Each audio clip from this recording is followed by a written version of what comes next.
Amados Haverim, internautas, vamos começar a nossa palestra de hoje e o tema é Yeshua, a vida eterna e a ressurreição dos mortos.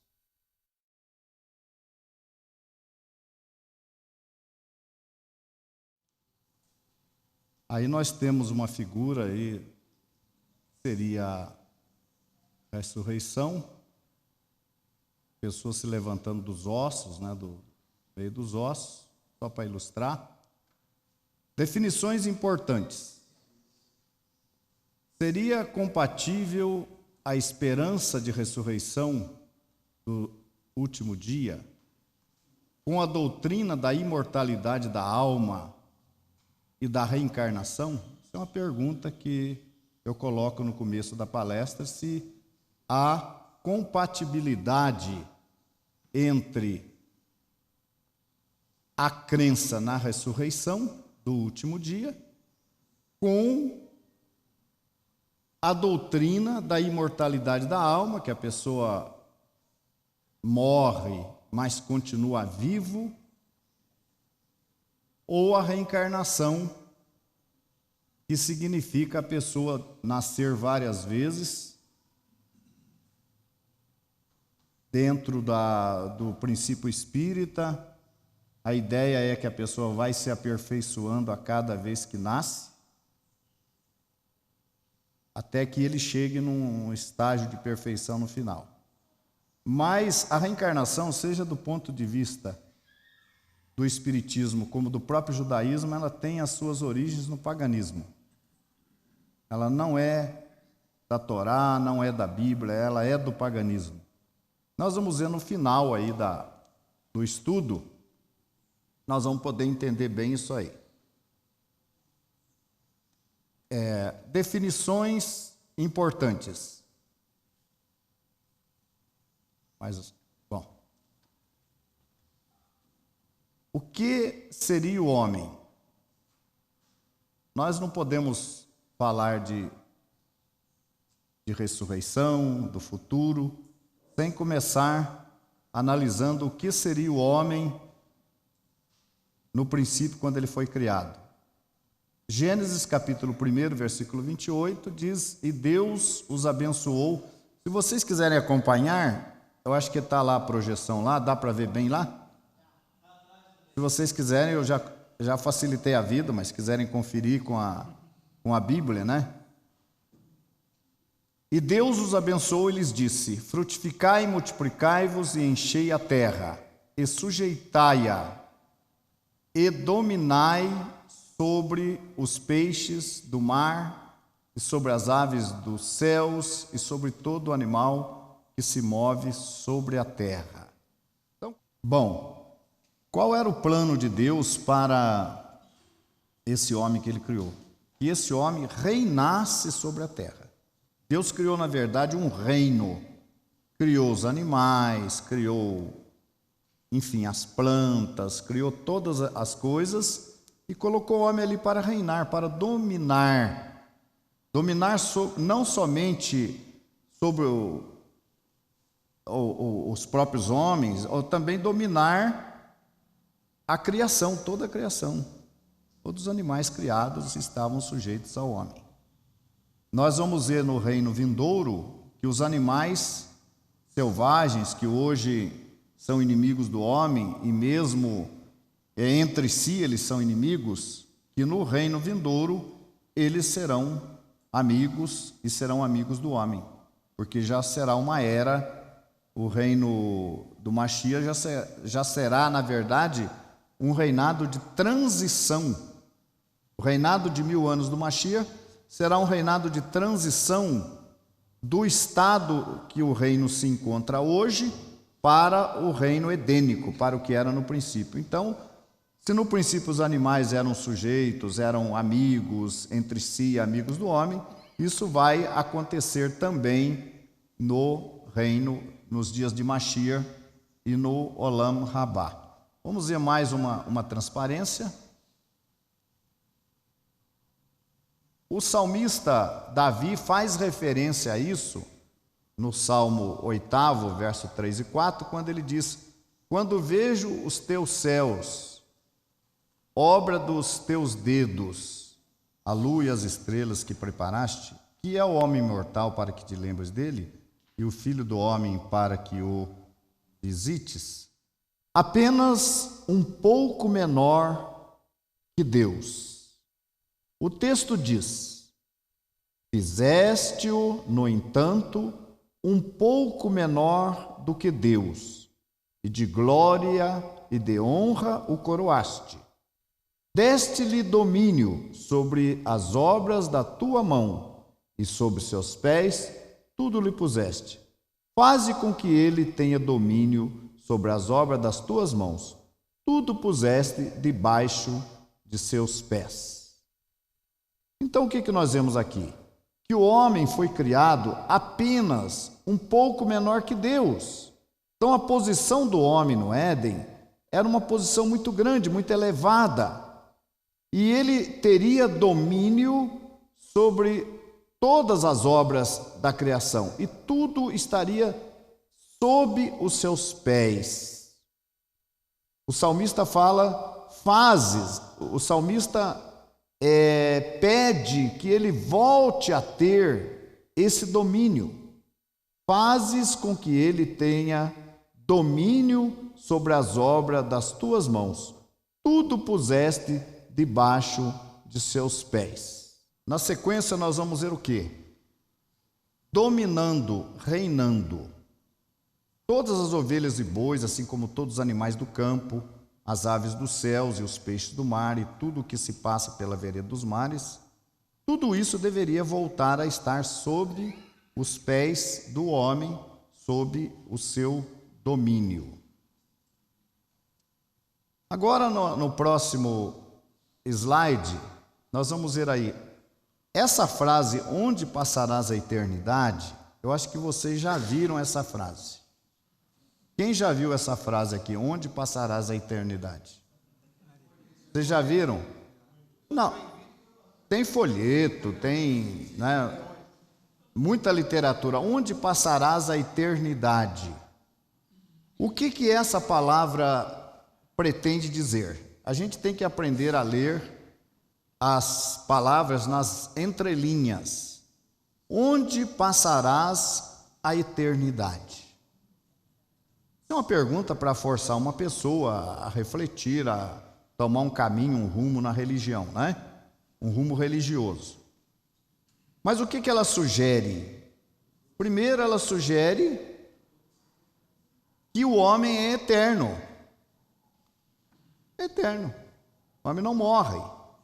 Onde passarás a eternidade? Então, nós nunca vamos deixar de existir, nós vamos estar sempre vivos.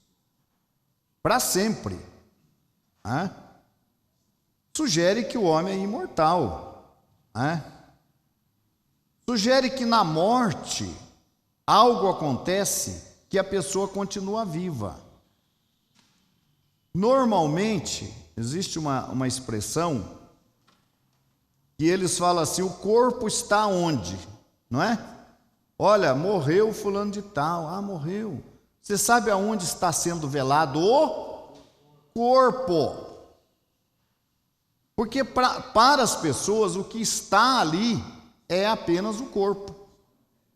Só o corpo. Onde é que está o corpo? Estão fazendo o traslado do corpo? Quer dizer, isso, se nós analisarmos dentro do pensamento da época, isso é correto. Mas, porque se você perguntar onde está o seu João, eles vão perguntar qual é o seu João? O que morreu. Então ninguém vai perguntar onde está o seu João, vai perguntar onde está o corpo. Não é? Então a ideia já sugere que não é mais o seu João que está ali, é só o corpo. Onde é que está o corpo, né? E aí entra os pais, as mães já dizendo, olha, o vovô está no céu, né? Aqui está só o corpo dele, ele já saiu, ele já está no céu, ele está bem, né? Ele está bem já, aí começa todo mundo a elogiar ele, que ele foi uma boa pessoa, foi um homem do bem e tal. Às vezes, eu já vi gente ruim, gente má, sendo elogiada na morte, aí como gente boa. Falar, foi mesmo, foi gente do bem mesmo, não é? Sugere também que a pessoa está em algum lugar, não o corpo, o que saiu do corpo. Pode estar no céu, né? Tem muitas religiões que dizem que o morto vai para o céu, já está no céu com Deus e tal, né? Pode estar num purgatório, ainda fazendo um acerto dos pecados que ele não teve perdoado. Pode estar no seio de Abraão, que é um lugar citado na parábola, apenas na parábola, né? Mas que, na verdade, é simbólico. Pode estar vagando por aí. Aí já entra a filosofia espírita, dando conselho, dando orientações aí nos centros, aí, né? Passando a sabedoria que ele tem agora, não tinha quando era vivo, mas depois que morre vira um mestre, né? Vamos ver a próxima. Onde passarás a eternidade? Vamos ver uma resposta para isso. Então o slide diz assim: os mais apressados alegam, Deus é quem sabe. Esse pedacinho eu tirei de uma publicação cristã chamada Ultimato. Tá? A pergunta é essa, onde passarás a eternidade? E a resposta diz assim: os mais apressados alegam, Deus é quem sabe. Os mais ocupados dizem, não tenho tempo para pensar nisto. Os intelectuais afirmam, quando morrer, se acaba tudo. Os religiosos argumentam, as indulgências libertarão as almas do purgatório. Essas ideias não são minhas, eu tirei dessa publicação religiosa. Vamos ver o próximo slide. Agora nós vamos entender bem isso aí. É muito importante que vocês prestem atenção. Gênesis 3, 22. Então disse o Senhor Deus: eis que o homem se tornou como um de nós, conhecedor do bem e do mal. Assim que não estenda a mão e tome também da árvore da vida e coma e viva eternamente. O que Deus fez? Vamos ver se está no próximo slide. Não está ainda. Deixa aí nesse slide mesmo. Né? Quando Deus orientou ali o nosso casal de pais ali, Ele disse assim, ó, de todas as árvores dos jardins comereis, né, e tal, né, menos da árvore da ciência do bem e do mal. Mas eles tinham acesso a uma árvore que era chamada árvore da vida. Então aquela árvore, quando eles comiam daquela árvore, eles, digamos, estendiam mais o seu tempo de vida. Mesmo assim, Adão viveu 930 anos, não é isso? 930 anos. Imagina um homem como nós viver 930 anos. Por que ele viveu? Porque ainda era o resultado daquela vitamina poderosa que ele tomava, que era a árvore da vida. Mesmo depois que ele pecou, a vida dele ainda continuou por muito tempo, né? Então, quando o homem pecou, Deus, né, raciocinou assim, olha, se deixar o caminho da árvore da vida aberto, ele vai lá e vai comer. Então ele vai viver como pecador, ele vai viver eternamente como pecador. Comendo da árvore da vida, ele vai renovando a sua vida. Então Deus tomou a medida de que seria bloquear o caminho da árvore da vida, tá? Vamos ver. Eu estou apressando um pouquinho porque é muita coisa.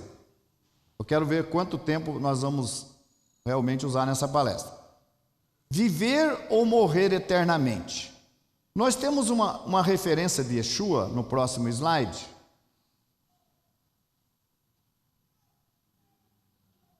Está lá? Mas não está no monitor para mim. Não está. Viver ou morrer eternamente. Disse-lhe Yeshua: eu sou a ressurreição e a vida. Quem crê em mim, ainda que morra, viverá. Gente, tem sentido se o homem está vivo em algum lugar depois da morte, se ele se encontra vivo em algum lugar, não vamos aí questionar o lugar, tem algum sentido Yeshua dizer que quem cresce nele, ainda que morresse, viveria? Sendo que o homem estava vivo? Como viverá, Senhor? O homem está vivo.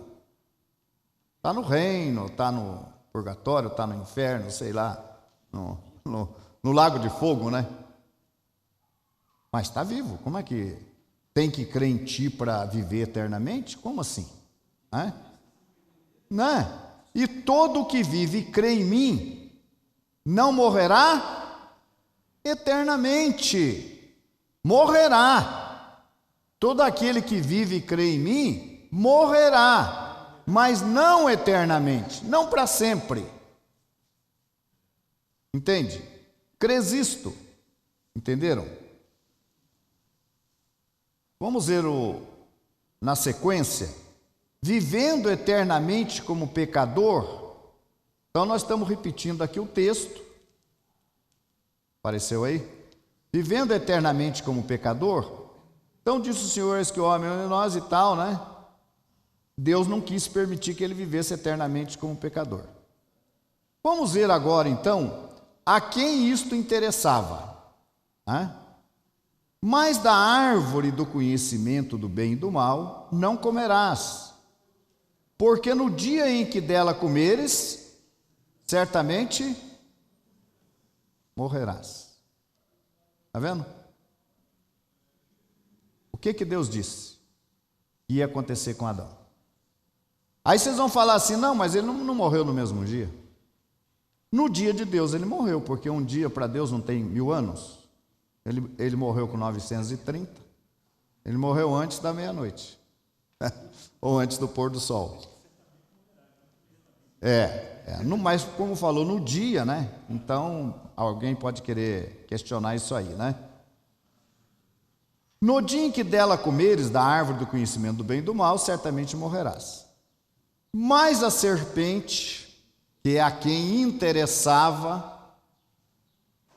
o que a serpente diz?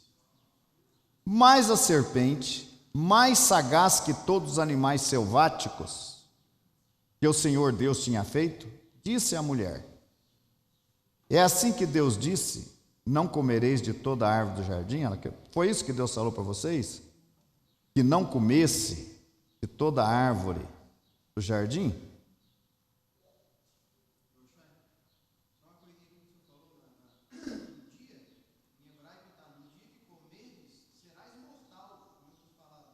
Melhor ainda. Morreu naquele dia, né? Então, daquele dia em diante, ele morreria. Ou seja, ele não deixaria de ser eterno. Tá certo. Ele até ali estava vivendo, estava tranquilo, né? Eva sabia o que Deus havia dito. Respondeu-lhe a mulher: como é que foi que Deus falou? Do fruto das árvores do jardim podemos comer. Mas do fruto da árvore que está no meio, disse Deus, dele não comereis, nem tocareis nele, para que não morrais. E foi o que a serpente questionou. Foi isso que Deus falou para vocês? O que Rassatã fala então na sequência? Vamos ver.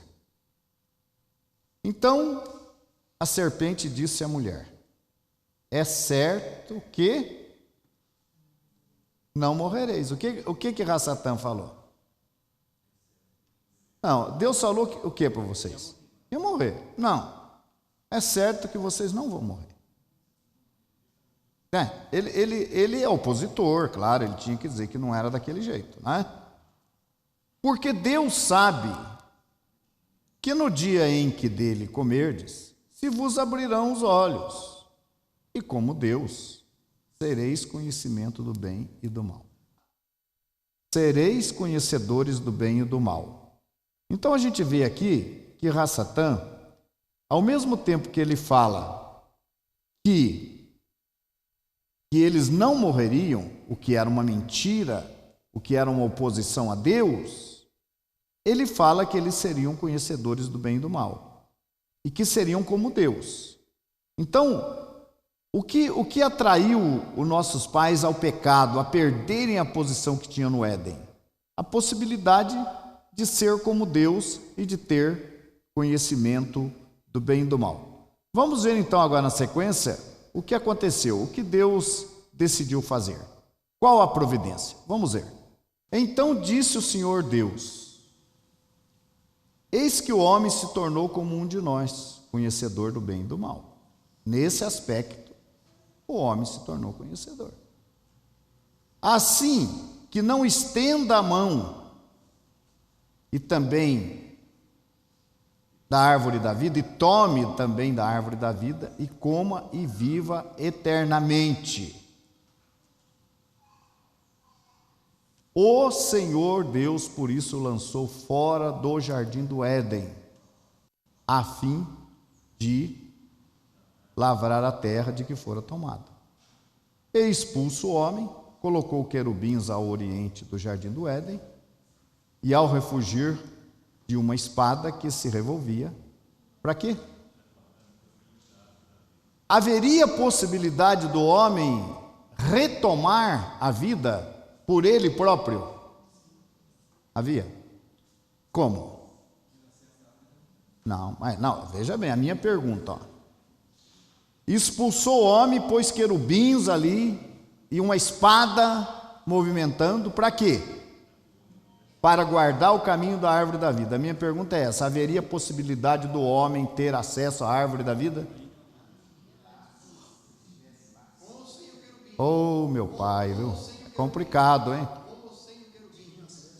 Ele tinha acesso, quer dizer que ele chegava lá, jogava o anjo no chão, passava em cima do anjo, jogava aquela espada do anjo no chão, ia lá e comia. Não, é isso que eu estou perguntando.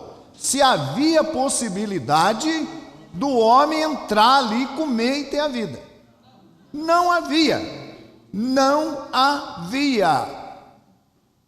Não havia. Essa tentativa hoje das religiões aí, de dizer que o homem está vivo, tudo é coisa do Rassatã. O Rassatã quer que o homem acredite que ele está vivo. O homem acredita nessa coisa, né? Que ele está vivo. Ele não está, ele não tem acesso, ele não está vivo. O homem está morto. O homem não tem como reverter isso aqui por ele próprio. Não tem como reverter, ele ter acesso à árvore da vida e viver como pecador eternamente. Não tem como, porque Deus botou querubim. Isso aí significa que Deus fechou as portas para ele. Aqui você não entra mais, você não come mais. Agora você vai viver até acabar a sua força e acabou. Tá? Vamos ver as consequências do pecado. Vamos ver quais foram as consequências. A serpente, Deus determinou que ela iria rastejar. Isto sugere que antigamente a serpente andava em pé. Talvez uma pontinha da cauda, quando ela vai dar o bote, ela fica em pé, não fica? Ela tinha uma... Isso é simbólico, claro, né? Mas eu pergunto para vocês, como é que a cobra anda hoje? Rastejando. Então a palavra de Deus não mudou. Até hoje eu não vi cobra andando por aí em pezinha, por aí, não vi. Sempre. Né? Tem algumas, tá, mas tudo bem. Oh, meu Deus. A sentença que veio sobre a mulher, qual que foi? Teria dor de parto multiplicada. Veja bem, por que eu coloquei aqui multiplicada? Porque a mulher teria dor de parto, sim, mas não do jeito que é hoje. Entendeu? O animal, com certeza, ele tem a dor de parto. Mas você não vê um cachorro berrando porque está tendo um filhotinho. Cadela berrando porque está tendo um filhotinho. A gata está no escândalo. Ou, pelo amor de Deus, me ajuda. Tem mulher que faz isso, né? A minha mulher não dava problema para ninguém no hospital. Quietinha ali. Diz ela que ela não tinha dor de parto. Agora eu acho que É preciso Deus estar abençoando muito para ela não ter a dor de parto. Mas ela disse que ela não sente dores. Ela sempre teve partos normais, 8 filhos normais. E ela nunca reclamou que teve. Ela até criticava, não sei por que as mulheres fazem isso. Eu vou lá, tenho meu filho, não faço nada, né? Então a mulher teve a dor de parto aumentada. Isso existe até hoje ou não? Existe. Muito bem. A terra seria amaldiçoada na sua produção, alimentos. A terra é amaldiçoada na produção de alimentos? Porque precisa de agrotóxicos, de tanta coisa aí para a terra produzir. Por causa da maldição ali do Éden. Maldição da produção, teria que ter uma vírgula aqui, né? Mas não teve. Inimizade do homem com os animais e vice-versa, né? E o sofrimento dos animais. Também os animais conviviam bem um com o outro. Agora hoje, por uma questão de sobrevivência, um tem que brigar com o outro, senão o outro come o outro e aí vai, né? Então, isso aí foi consequência do pecado também ali do Éden. Pecado do homem. Para o homem veio o quê? Trabalhar, comer do trabalho e o pior, né? Então o homem, com certeza, ele teria toda a comida disponível sem precisar trabalhar. Talvez só colher a fruta ou o alimento, né? A perda da condição de imortalidade, pelo acesso à árvore da vida que ele tinha antes, e mediante a expulsão do Éden, e a perda do domínio como rei sobre a terra. Ele perdeu tudo isso aí, tá? Consequência do pecado. E assim como todas essas colocações que eu fiz, vocês dizem que é até hoje, também o não acesso à árvore da vida é até hoje também, e o homem é mortal até hoje, porque não mudou nada do que Deus falou, né? Vamos ver o próximo slide. Yeshua recupera o que foi perdido. Veja bem, Yeshua tornou viável a vida eterna aos que nele creem. Eu quero até entender que, no caso, Yeshua represente a árvore da vida aqui, nesse caso. O acesso, o novo acesso à árvore da vida, que o homem jamais conseguiria por si, Deus ofereceu através da figura de Yeshua. Yeshua, aos que creem, né? Obviamente. Yeshua restaurará em sua vinda o reino perdido pelo primeiro homem, Adão. Então, nesse período do reino dos dias do Mashiach, que nós também entendemos por Apocalipse, que se trata de um período de 1000 anos, Yeshua vai restaurar nesse tempo o reino perdido por Adão. Por isso que Yeshua é chamado de o segundo Adão, o segundo homem, é ele. Coríntios 15, Paulo fala que ele é o segundo Adão, né? Então ele vem restaurar o que Adão perdeu, né? O reino, inclusive. E o profeta Isaías fala que nos seus dias, capítulo 12, se eu não me engano, de Isaías, fala do leão comendo palha com o boi, os animais, o leopardo, a criança brincando com a serpente, nenhum dano se fará, capítulo 12 de Isaías, no reino. Isso significa que Yeshua, quando ele se ocupa o trono de Davi, começa a reinar sobre a terra, essa restauração, da qual também fala no livro de Atos, Pedro fala, convém que os céus contenha Yeshua até os tempos do quê? Do fim não. Não, também. Convém que os céus contenham Yeshua. Vamos lá. Os mais antigos sabem. Até os tempos da restauração de todas as coisas. Então Yeshua só virá quando chegar o tempo da restauração de tudo.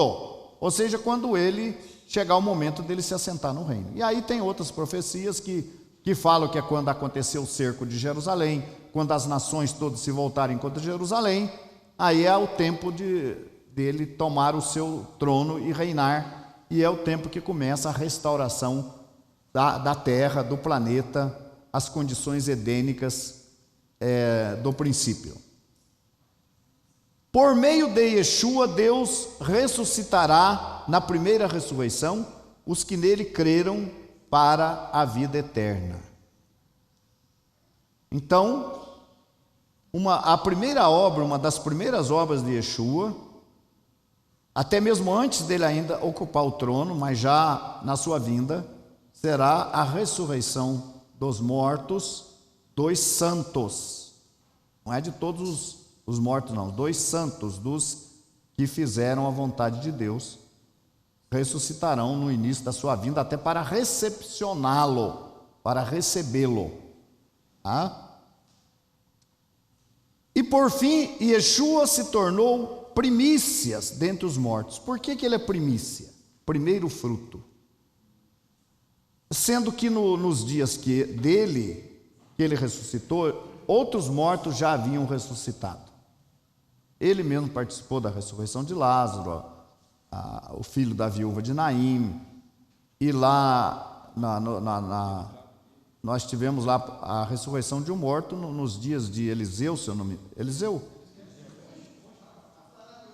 Então teve ali a ressurreição de um morto. Então como é que ele é primícia? Ele é o primeiro dos mortos que ressuscitou para sempre, para a vida eterna. Então todos os mortos que ressuscitaram, inclusive quando ele morreu, ressuscitaram pessoas em Jerusalém quando ele morreu. Mas morreram de novo. Lázaro morreu de novo. Quando ele morreu, não? Não, é quando ele morreu, não é? Mortos ressuscitaram em Jerusalém. Esses mortos viveram por mais algum tempo e morreram de novo. Uma coisa que eu gosto de falar é o seguinte: muita gente relaciona essa ressurreição aí com a primeira ressurreição. A primeira ressurreição que a gente sabe que vai acontecer, que o senhor acabou de citar. Certo. Alguns da teoria dispensacionalista ou alguns segmentos dela falam: não, a primeira ressurreição ela já aconteceu. Foi aquela quando Yeshua, eles falam, ressuscitou gente. E aí eles dizem, ressuscitou ali Abraão, ressuscitou ali Adão, ressuscitou ali. Bom, o texto é claro. O texto fala lá que eles viram pessoas que morreram andando. Bom, como é que eles sabem que a pessoa tinha morrido? Porque ela conheceu as pessoas. Sim. Ou seja, era a pessoa daquele mesmo tempo ali. Eu vi um tio meu que morreu ontem aqui e estava vivo. Então não era Abraão, Isaac e Jacó, porque eles não teriam reconhecido essas pessoas. Então aquela não é a primeira ressurreição. A primeira ressurreição é aquela quando ele vier, né? É muito importante que vocês saibam isso, então, que todos os mortos que ressuscitaram até Yeshua morreram de novo, tá? Eles não ressuscitaram para a vida eterna. Yeshua foi o primeiro dentre os mortos a ressuscitar para a vida eterna. Enfim, a chance da vida eterna.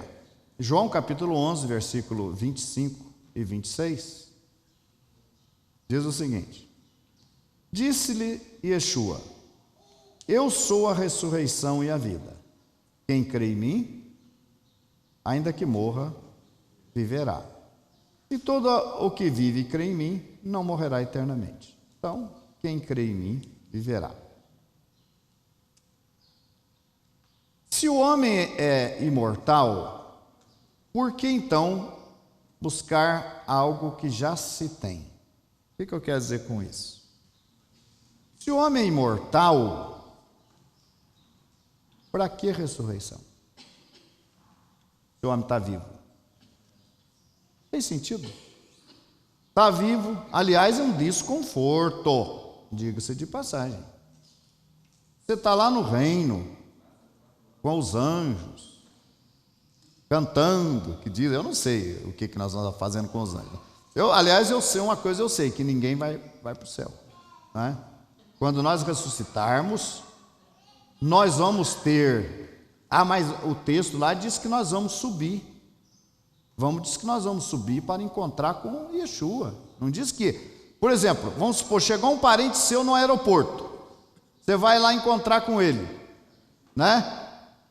Aí você chega lá, encontra com o seu amigo no aeroporto e fala, vamos voltar lá para São Paulo, pegar o avião com você. Ou você recebe aquele amigo seu e traz ele com você para Curitiba, para sua casa, como é que você faz?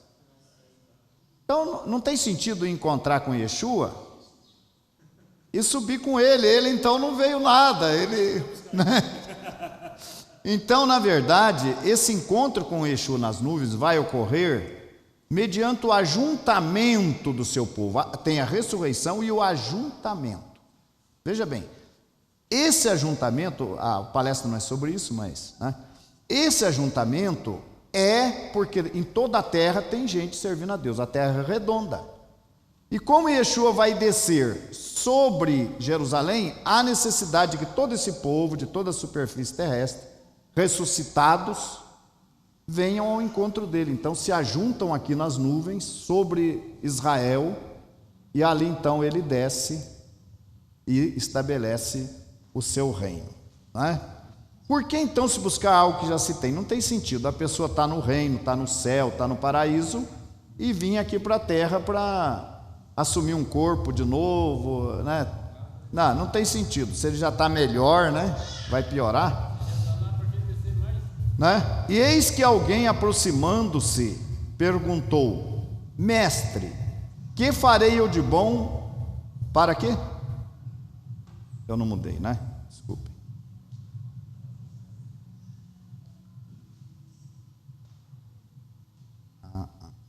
Tinha mudado, não? Tá.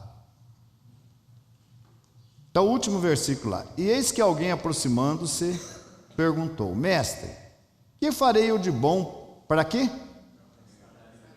Mas já não tem? Olha, veja, gente, isso aqui, essa pergunta, ela pode ter sido, ela foi feita por um judeu, mas ela pode ter sido feita por um mestre de nosso povo, tentando provar Yeshua e tal. Então, não era uma pessoa qualquer que fez essa pergunta. Então, essa pessoa que perguntou, mestre, que farei eu de bom para alcançar a vida eterna? Então, se o homem já tem, por que essa pergunta? É uma pergunta boba. Eu tenho, agora estou perguntando o que eu tenho que fazer. Era falta de Yeshua falar, mas rapaz, você ficou doido? Você já tem a vida eterna. Você quando morre é só o corpo, você está vivo, você não vai morrer. Você é imortal, não é? Sinal que o nosso povo entendia muito bem que para se alcançar a imortalidade, teria que ser através de alguma coisa. Ele não tinha essa imortalidade. Vamos ver na sequência, vida eterna por meio de Yeshua. E a vida eterna é esta. Aqui nós vamos ter uma série de trechos que nós vamos comentar sobre a vida eterna. E a vida eterna é esta: que te conheçam a ti, o único Deus verdadeiro, e a Yeshua HaMashiach, a quem enviaste. Isso é a vida eterna. Conhecer a Deus, o Pai, o único Deus verdadeiro. A Ele, quem falou isso? Yeshua. Ele falou que o único Deus verdadeiro é o Pai. Ele podia dizer que conheçam a Deus e a mim como o único Deus verdadeiro. Não. Conheçam a Deus, a ti, falando para Deus, né? Estava orando a Deus. Conheçam a ti, o único Deus verdadeiro, e a Yeshua HaMashiach, a quem enviaste. Tem que ter essas duas coisas, né? Tem que conhecer a Deus, mas tem que conhecer a Yeshua também. Respondeu-lhe Simão Pedro: Senhor, para quem iremos? O que mais? Tu tens palavras da vida eterna. Quem que tinha as palavras da vida eterna? Yeshua. E o último versículo desse slide diz: certo homem de posição perguntou-lhe: bom mestre, que farei para herdar a vida eterna? Então aqui é o outro que eu falei, que aqui é o rico, né? O rico que queria, que na verdade Yeshua deu uma resposta para ele, e ele disse que cumpria, e é duvidosa, o cumprimento é duvidoso. Mas Yeshua falou para ele: se queres entrar na vida, guarda os mandamentos, guarda a Torá, guarda a lei.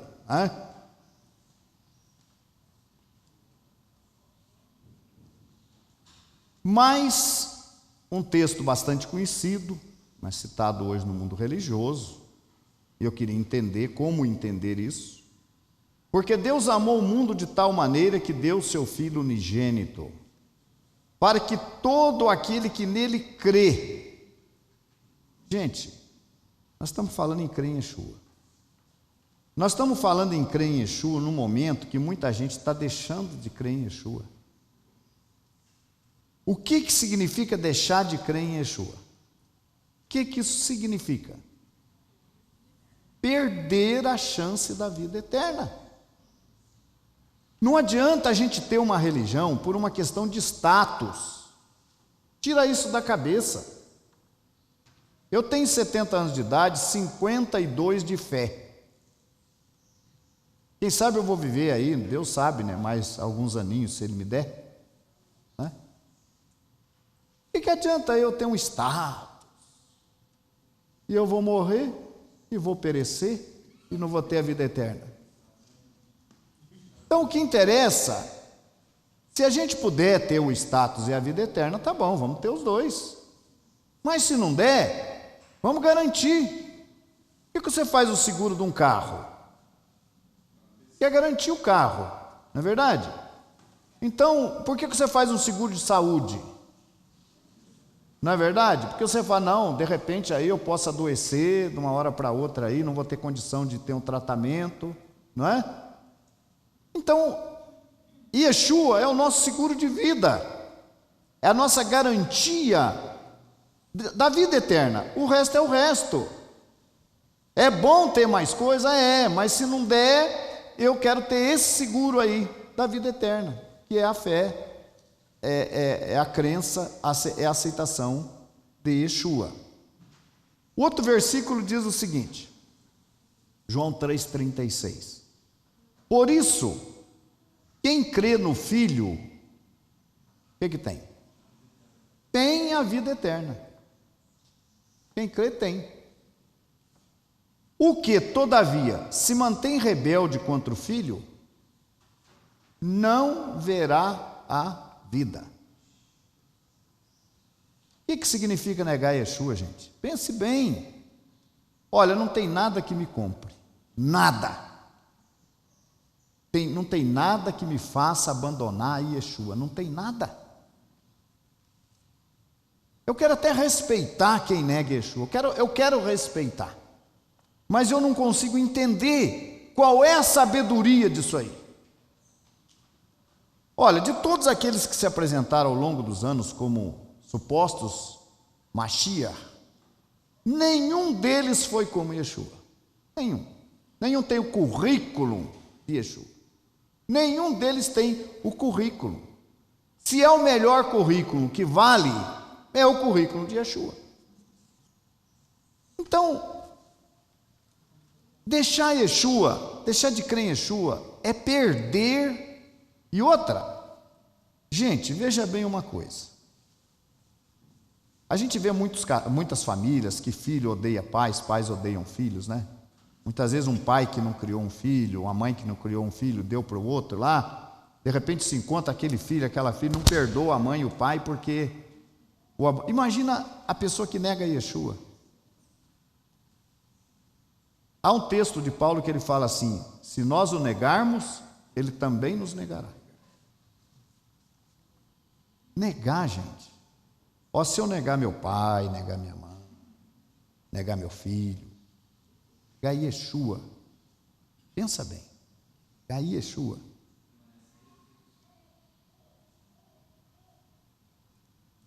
Próximo. Em verdade vos digo, quem ouve a minha palavra e crê naquele que me enviou, tem a vida eterna. Mudou lá? Tem a vida eterna. Não entra em juízo. Não entra em julgamento. Sabe por que a gente não entra em julgamento? Porque nós já fomos julgados. Nele. Nós já fomos condenados nele.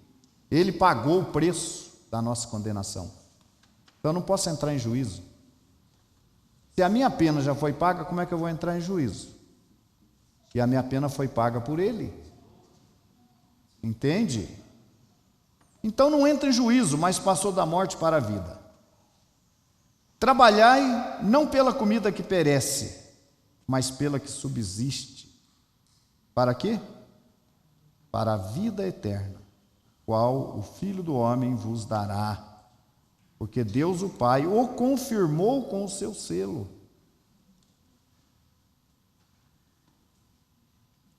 Esse selo é a ressurreição. Sim. A ressurreição de Yeshua é a garantia da nossa ressurreição.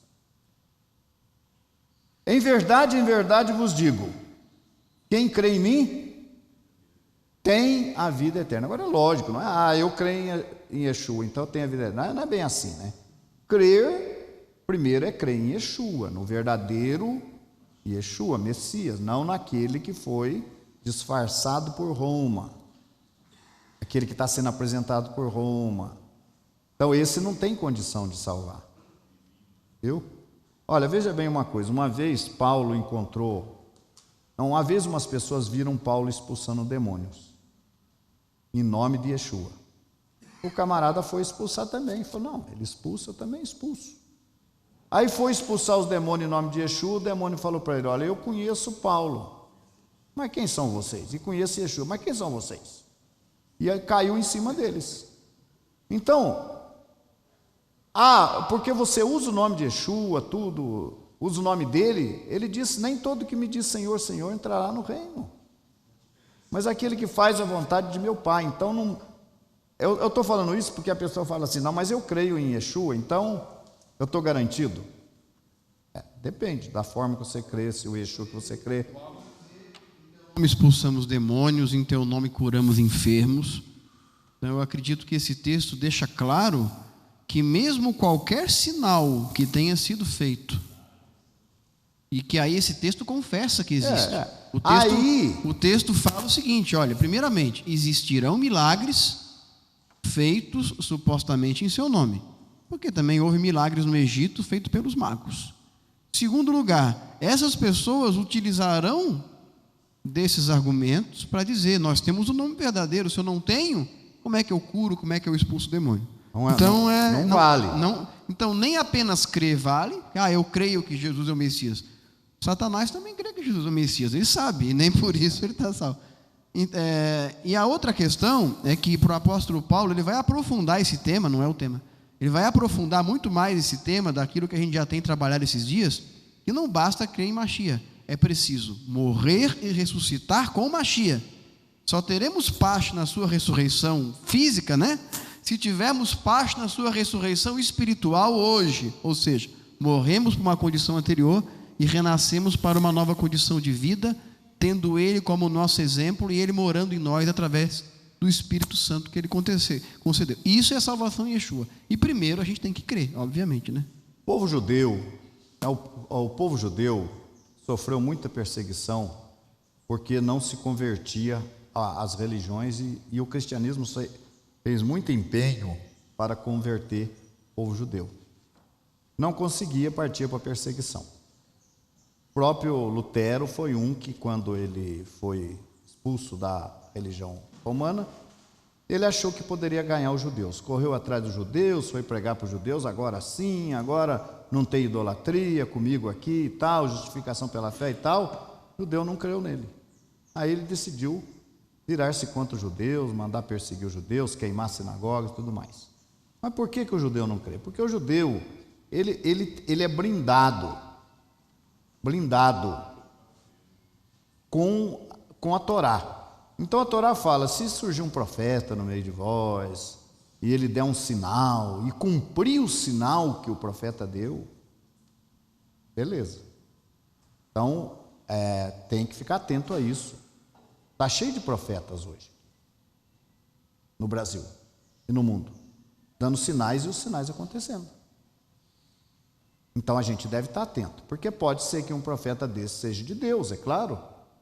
Primeiro, a primeira prova ele passa, que ele dá um sinal e acontece. Então ele dá o passo da credibilidade.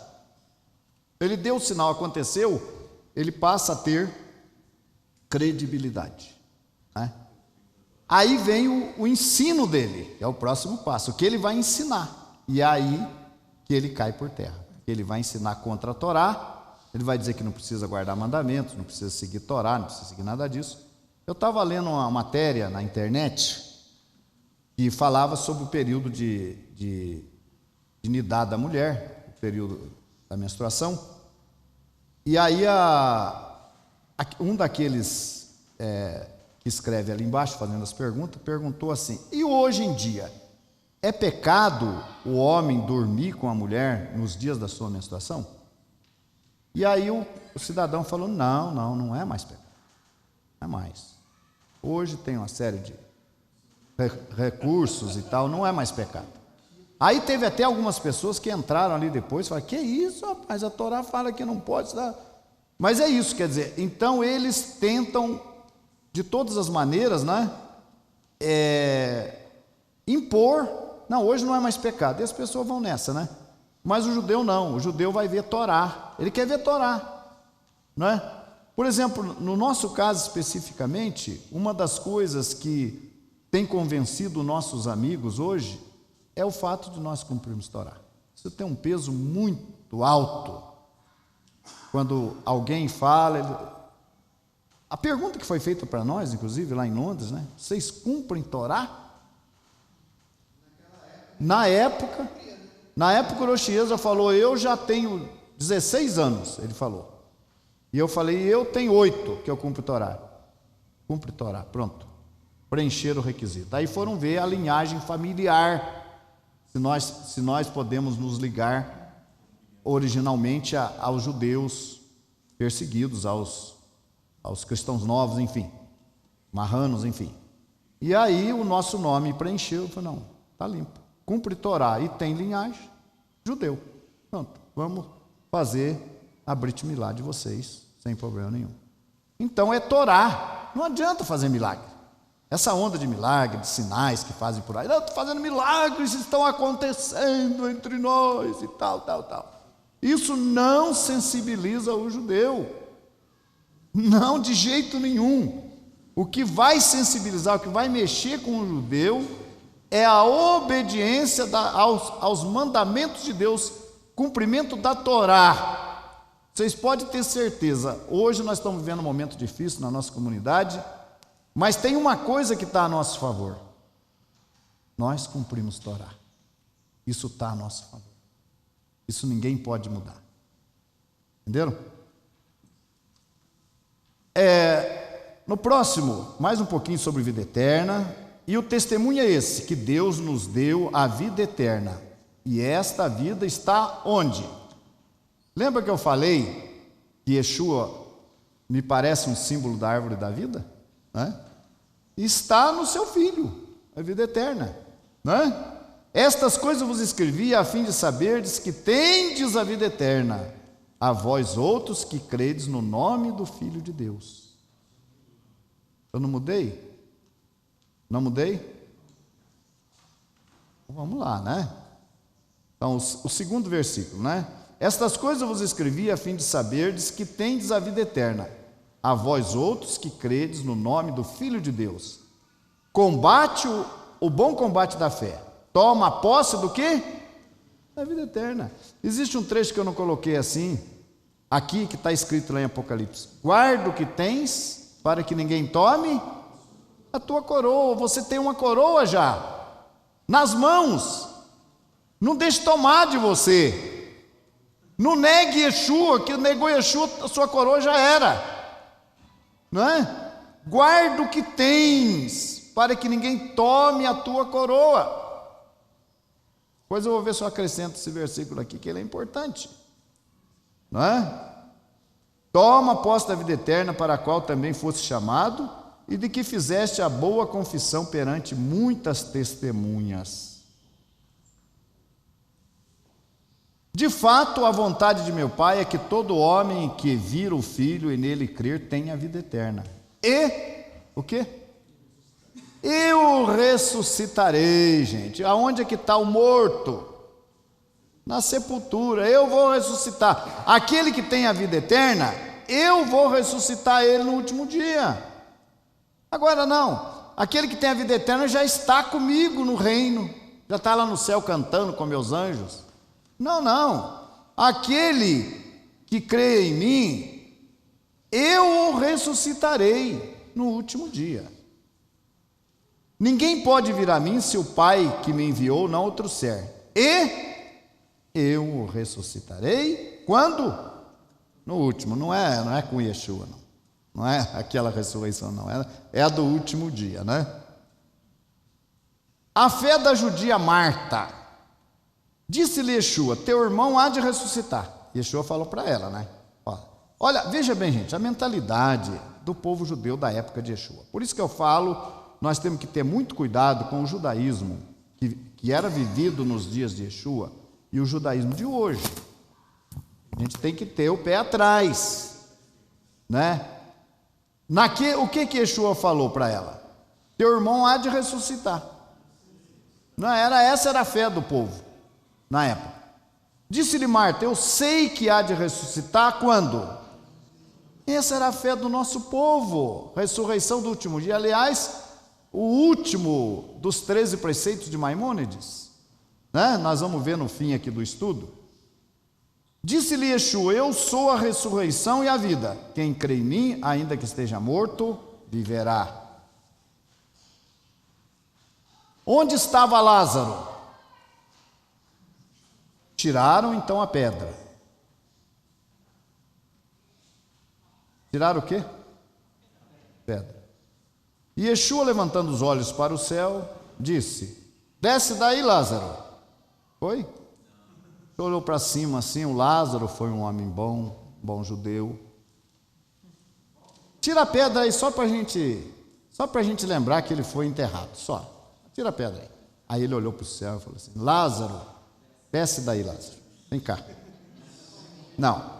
E Yeshua, levantando os olhos para o céu, disse: Pai, graças te dou porque me ouviste. Aliás, eu sabia que sempre me ouves, mas assim falei por causa da multidão presente, para que creiam que tu me enviaste. E tendo dito isto, clamou em alta voz. O quê que ele clamou? Lázaro, vem para fora. Onde que Lázaro estava? Lá dentro da sepultura. Então essa história é onde que está o corpo, é onde que está a pessoa que morreu. Não é o corpo, não, é a pessoa mesmo. Não é só o corpo, é a pessoa, está tudo ali.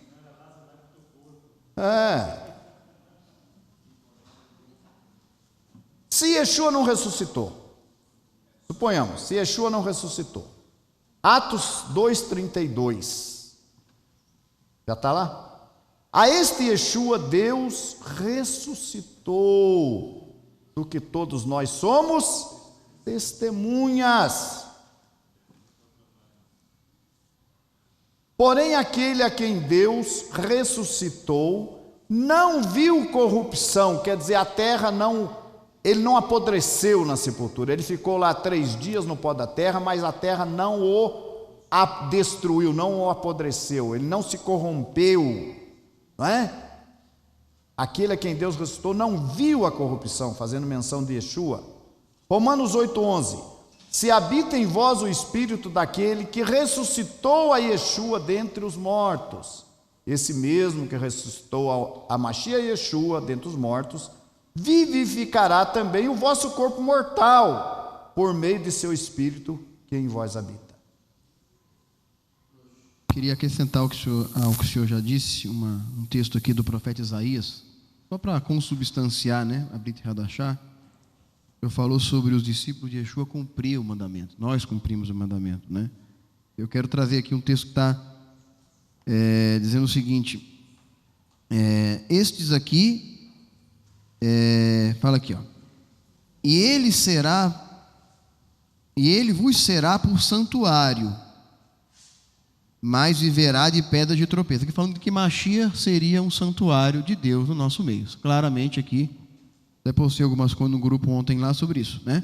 Mashiach, um santuário de Deus no nosso meio, e está assim ligado à árvore da vida. Os próprios, eu até vou dizer uma coisa, existe aqueles que creem, alguns rabinos como Mashiach, dizem que esses rabinos são como a Torá viva no meio de nós, né? Então Yeshua foi a Torá viva no meio de nós e ele é a árvore da vida, porque a Torá é a árvore da vida. Agora fala aqui, ó. Fala aqui, entre muitos dentre tropeçarão, ata o testemunho e a lei aos meus discípulos. Ou seja, os discípulos dele guardariam a lei. Isso aqui é Isaías que está falando, não é o Aprito e Radachar, né? Ata o testemunho e a lei aos meus discípulos. A lei e ao testemunho. E lá embaixo fala que nos dias seguintes, quando vos disserem, consultai os espíritos familiares e os feiticeiros, e que murmuram, respondei, acaso consultará o povo a Deus? Acaso a favor dos vivos consultará os mortos? E aí fala, já anuncia que no futuro haveriam segmentos judaicos que consultariam os mortos. Isso é muito perigoso. A gente tem visto hoje, existe segmento judaico que consulta os mortos. Então prova essas duas coisas que o senhor falou aí. Que o judaísmo daquela época não cria na imortalidade da alma, cria na ressurreição, não consultava mortos, e fala que nós, os discípulos de Mashiach, seríamos guardadores da Torá. Bem claro aqui.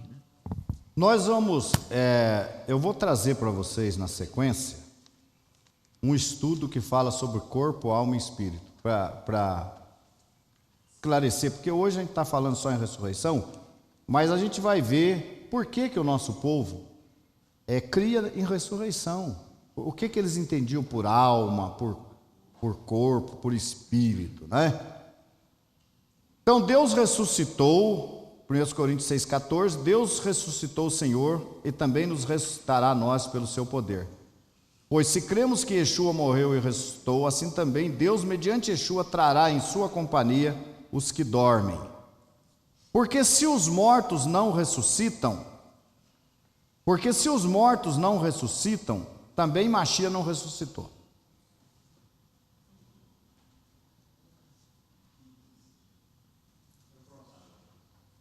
Porque se os mortos não ressuscitam, também Mashiach não ressuscitou. Está vendo? E se Mashiach não ressuscitou, é vã a vossa fé e ainda permaneceis nos vossos pecados.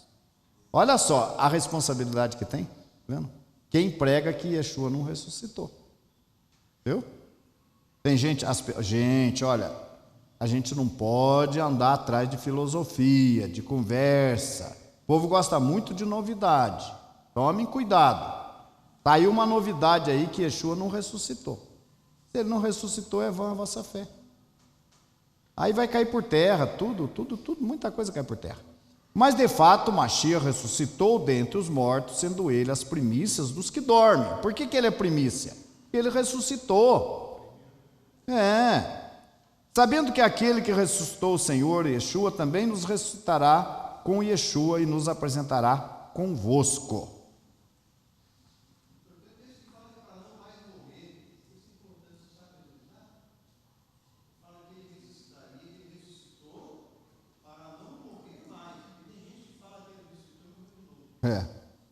Já pensou? Essa conversa que Yeshua está enterrado na Galileia, viu, gente? Está enterrado lá e que ele ainda vai ressuscitar. Mas é isso que eu falo para você. A pessoa aí fica todo mundo babando, sabedoria. Que sabedoria, né? Então é preciso que tenha muito cuidado com isso. Yeshua está vivo, ressurreto, e Yeshua ressuscitou. Por isso, ele é a nossa garantia de que nós ressuscitaremos. Queria achar o texto em Coríntios. Deixa eu ver qual slide que está aí, porque eu não sei se eu mexi aqui. Os restantes dos mortos não reviveram. Agora sim, gente, olha. Os restantes dos mortos não reviveram até que se completasse os 1000 anos. Esta é a primeira ressurreição. Então nós teremos duas ressurreições no fim. Uma na vinda de Yeshua para os santos e outra no final do milênio do reino de Mashiach para os ímpios, para juízo, tá? Bem-aventurado e santo é aquele que tem parte na primeira ressurreição. Sobre estes não tem poder a segunda morte. Gente, o que vai acontecer com os ímpios? Serão alvos da segunda morte. Olha, gente, o que é a Tevilá? A Tevilá não é considerado uma morte e um sepultamento? Não é? O batismo não é considerado morte e sepultamento? Quando você se converte, cumpre a Torá, faz a sua conversão, no final da sua conversão você recebe o batismo, que simboliza uma morte. Essa morte que você está passando por ela ali, na Tevilá, é a segunda que você teria que passar. Todo mundo morre 2 vezes, tá? Só que nós já morremos a nossa segunda, com o Yeshua. Eu morri com ele, no nome dele. Então eu não tenho que, para mim não tem que ter uma terceira morte. Só tem segunda. A primeira eu vou passar por ela, mas a segunda eu já antecipei através da minha Tevilá. Por isso que é importante passar pela Tevilá, pelo batismo. É claro que você tem que fazer todo o processo de conversão. Feito o processo de conversão, você conhece Torá, é 1 ano no mínimo, porque tem que cumprir o calendário judaico, as festas duram 1 ano, né? Enquanto não passa 1 ano, você não cumpriu todas as festas, você não cumpriu Torá. Aí você passa pela Tevilá. Essa morte simbólica com Yeshua vai justificar para você não ser alvo da outra. A segunda morte é por causa dos pecados, tá? Bem-aventurado e santo é aquele que tem parte na primeira ressurreição. Sobre estes, a segunda morte não tem autoridade. Pelo contrário, serão sacerdotes de Deus e de Mashiach, que eu esqueci de mudar, e reinarão com ele os 1000 anos. Eu estou correndo um pouquinho porque já estourou meu prazo aqui. Eu tenho que reduzir meu estudo, né? Os vossos mortos, agora uma profecia de Isaías falando da ressurreição dos mortos. Mudou lá? Os vossos mortos e também o meu cadáver viverão e ressuscitarão. Despertai e exultai os que habitam aonde? No pó. Porque o teu orvalho, ó Deus, será como o orvalho da vida, e a terra dará à luz os seus mortos. Ressurreição. Habita. Está no pó. Onde você está? No pó. No pó da terra. Morto está.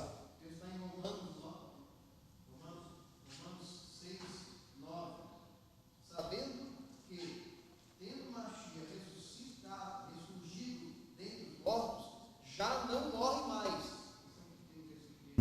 Acrescentar. A morte não mais tem domínio sobre ele. Está vendo? Então a questão da segunda morte, por exemplo, não tem domínio sobre nós se nós já morremos. O correspondente a ela, o correspondente à pena do pecado, nós morremos na Tevilá, entendeu?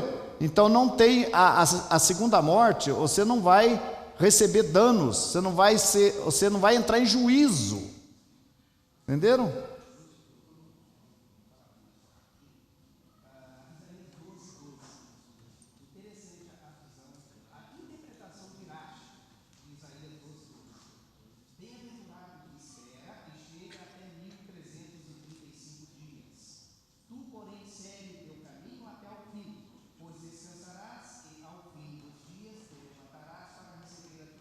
Está aí, né? Aí o que o Rashi interpreta? A interpretação de Rashi desse trecho. Rashi comenta: chegará um tempo em que o nosso rei Mashiach estará oculto após ter sido revelado, e depois ele voltará a ser revelado de novo. É interessante a ponto de vista dele. Só que alguns segmentos, eu vou citar o nome para nós, distorcem. Tá. Vamos. Deixa eu tocar aqui, senão. Muitos do que dormem. Daniel 12:2. Daniel 12:2. Muitos dos que dormem no pó da terra ressuscitarão. Uns para a vida eterna e outros para a vergonha e horror eterno. Então aí tem os 1000 anos, que aqui não dá detalhes, mas que Apocalipse dá detalhes. Os mortos estão no pó da terra. Todos vão para o mesmo lugar, todos procedem do pó e ao pó tornarão. Está aí, né? Porquanto o Senhor mesmo, dada a sua palavra de ordem, ouvida a voz do arcanjo e ressoada a trombeta de Deus, descerá dos céus, e os mortos em Mashiach ressuscitarão primeiro. Estamos no fim já do estudo, né? O último dos 13 princípios da fé judaica. Moshe Maimônides, 1135 a 1204, é reconhecido como o mais famoso dos comentaristas judeus. Escritor aclamado, estimado, filósofo, médico de renome e mestre talmúdico, este é o seu legado. Sua obra magna, Mishneh Torah, é considerada até hoje como a mais conceituada e completa codificação da lei judaica, na qual explica nos fundamentos da crença judaica que a Torá é verdadeira. Se uma pessoa negar qualquer preceito ou conceito da Torá, é como se estivesse negando a Torá inteira, pois a Torá Tiago, é uma unidade, uma só essência. Ele teve uma boa referência, né? Se uma pessoa desconhece algum princípio da Torá, ele é simplesmente considerado ignorante. Mas se alguém é ignorante em um dos 13 princípios de fé de Maimônides, ele deixou de conhecer o que é judaísmo. Maimônides, ao formular os 13 princípios de fé, Maimônides percorreu a literatura judaica sagrada, estabelecendo os principais pontos de afirmação e crença no Deus único, em sua revelação a Moshe, líder do nosso povo. E agora nós temos aí os 13 princípios, não vai dar para ler, ficou muito pequenininho, tem que fazer uma correção aqui, né? Mas ele começa a falar, vamos lá, né? O 13º ponto, né? O 12º ele fala assim: creio com fé plena na vinda de Mashiach, mesmo que demore, esperarei por sua vinda a cada dia. Está lá na tela? Tá. Não, é que lá pro internauta só funciona aquela, né? E o 13º ponto, o 13, diz: creio com plena fé na ressurreição dos mortos, que ocorrerá quando for do agrado do Criador. Então, olha aí, não tem como negar a ressurreição, gente. Isso aqui é um ponto comum para o judaísmo. Obviamente que aquele que eu quero falar um pouquinho sobre... Está no próximo aqui, eu aumentei ele para todo mundo ver. Creio com plena fé na ressurreição dos mortos, que ocorrerá quando for do agrado do Criador. Os direitos autorais são da copyright de rabad.org, fiz questão de colocar aqui, né? E nós estamos praticamente no último slide, nos últimos, terminando já. Assimilação. Ora, irmãos, rogamos pela vinda de nosso Senhor. Ora, irmãos, rogamos pela vinda de nosso Senhor. Quero agradecer que funcionou o meu presenter. Não ganhei não, mas é um presenter. Rogamos pela vinda de nosso Senhor Yeshua HaMashiach e pela nossa reunião com Ele, que não vos movais facilmente do vosso entendimento, nem vos perturbeis, quer por espírito, quer por palavras, quer por epístola, como de nós, como se o dia de Mashiach já estivesse perto. Assimilação. O que é assimilação? É entrar na onda dos outros, na conversa dos outros, nos ensinamentos dos outros. Você veja que o 13º ponto da fé judaica crê na ressurreição. Agora, será que dentro do judaísmo tem gente que crê na reencarnação? Pois tem, né? Infelizmente tem. Assimilação, então, passei, né? Vou voltar lá. Assimilação aí. Quando entrares na terra que o Senhor teu Deus te der, não aprenderás a fazer conforme as abominações daquelas nações. Então, o povo judeu é instruído a não entrar na onda dos outros. Está sendo ensinado. Então, nós temos que nos apegar à Torá, aos ensinamentos da Torá, e fazer disso uma blindagem da nossa fé, para a gente não ir na onda de ninguém. Tá? E tudo que nós colocamos aqui estão fundamentados, não é? E não há porquê, não é? A próxima diz: sair de Babilônia. E ouvi outra grande voz do céu que dizia: sai dela, povo meu, para que não sejas participante dos seus pecados. é dom. Tem muita gente que tem um dom, e esse dom é dom, né? E eu ouvi outra voz do céu que dizia: sai dela, povo meu, para que não seja participante dos seus pecados e para que não incorra nas suas pragas. Tem que sair de Babilônia, gente. O que é Babilônia? É a confusão religiosa, é tudo isso aí. A própria palavra Babel quer dizer confusão, né?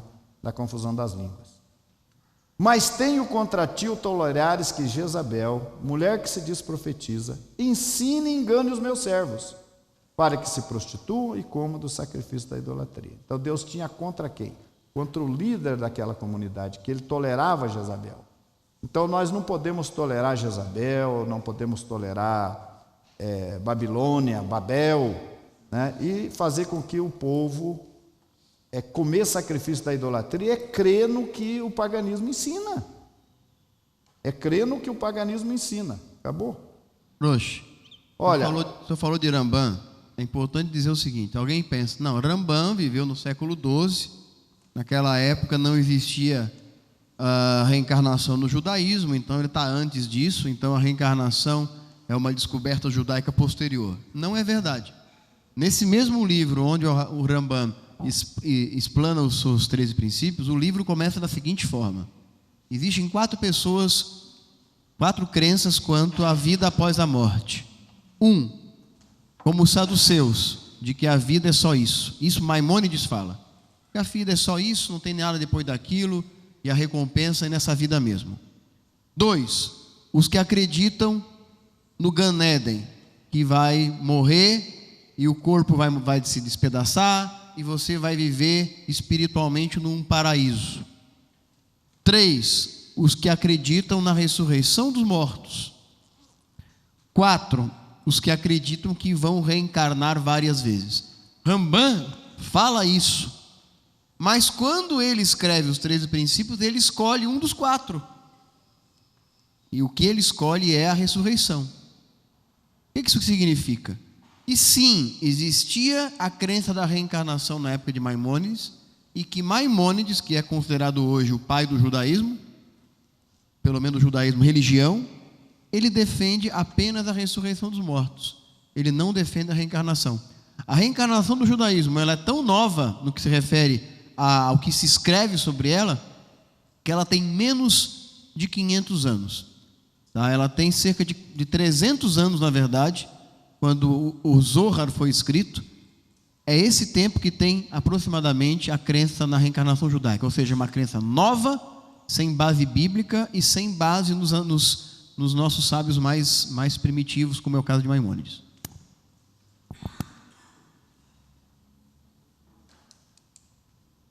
Então, eu espero que vocês tenham gostado e que vocês possam entender o problema da reencarnação e da imortalidade da alma. Anular o que Deus falou, dando vida eterna para todo mundo, na contramão das coisas. As próprias pessoas que acreditam que são imortais, que quando morrem já vão para o céu e tal, acreditam em ressurreição. É uma contradição. Eles acreditam que são imortais, que já estão no céu, para que a ressurreição para esse povo? É uma contradição. E a reencarnação também nega. A reencarnação, por um lado, ela crê que a pessoa se purifica dos seus pecados através de sucessivos nascimentos. Então a reencarnação e a imortalidade da alma vão contra o trabalho que Yeshua fez. Vão contra a ressurreição e vão contra a vida eterna através de Yeshua.